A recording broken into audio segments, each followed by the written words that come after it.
June 6, 1944. What if the men tasked with saving lives were forced to watch them slip away, helpless under a storm of bullets and screams? Could you stand your ground, or would fear take over?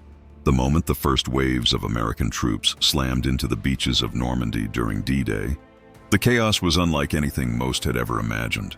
And while history often celebrates the charge of riflemen and the thunder of tanks, there existed another battlefield within the battlefield, one where courage wore no weapon, only a Red Cross armband, and where medics crawled through blood-soaked sand under relentless fire to drag broken bodies back from the edge of death, often whispering reassurance they themselves didn't believe. As German defenses unleashed machine gun fire from fortified bunkers overlooking Omaha Beach, a critical blunder emerged. Not just tactical miscalculations about Allied landing zones, but a failure to anticipate the sheer resilience and improvisation of American forces who, despite staggering losses in the first hours, adapted under pressure, reorganized fragmented units, and pushed inland. While medics like Private First Class Desmond Doss, though serving in the Pacific later, symbolized a wider truth seen across European battlefields, that the unarmed often showed the greatest bravery. And here on the sands, American medics faced a nightmare that blurred the line between duty and survival, stepping into open fire to reach the wounded as cries echoed over the surf, sometimes discovering soldiers still alive beneath piles of the dead, their faint breathing barely audible over explosions. As the invasion expanded into a full-scale offensive, German command suffered from delayed responses and fragmented communication, particularly under Adolf Hitler's rigid control, which slowed armored counterattacks that might have pushed the Allies back into the sea. And this hesitation became one of the most costly blunders against the American-led advance in Western Europe, allowing forces to establish a foothold that would grow into a relentless push toward Germany itself.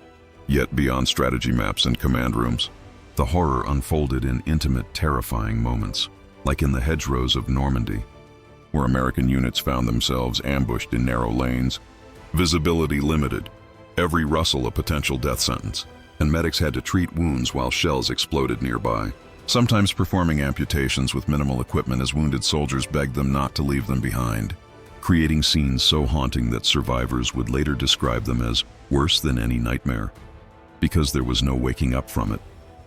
Moving into the Battle of the Bulge in December 1944, another German miscalculation unfolded as they launched a surprise offensive through the Ardennes, aiming to split Allied lines and capture Antwerp.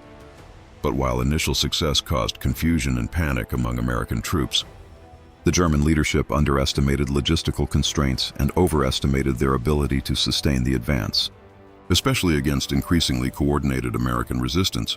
And once again, medics found themselves at the center of a nightmare: freezing temperatures, inadequate supplies, and wounded men lying in snow that slowly turned red beneath them, where some soldiers reported hearing voices in the woods at night, not knowing if they were lost comrades calling for help or something darker born from exhaustion and fear.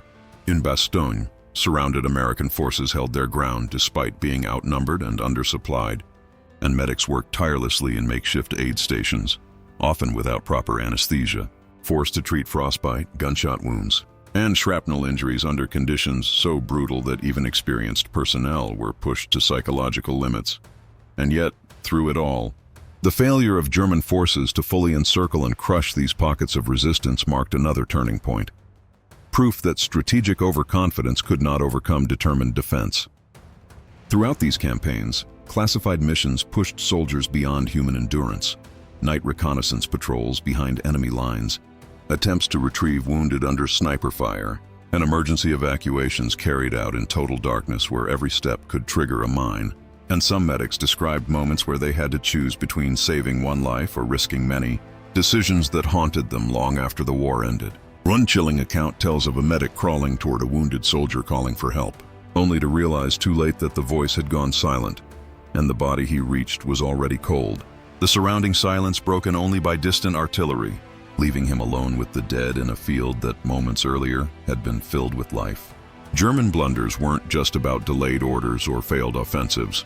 They were also about underestimating the adaptability, resilience, and sheer willpower of American forces who turned chaos into momentum, who transformed scattered landings into organized pushes, and who refused to break even when surrounded.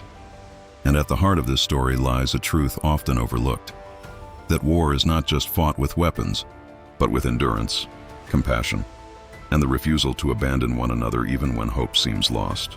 As you watch these moments unfold, ask yourself, if you were there, hearing those distant cries in the dark, not knowing whether they came from the living or the dead, would you move forward? Or would fear hold you frozen in place? And more importantly, what would you do when the next voice called your name?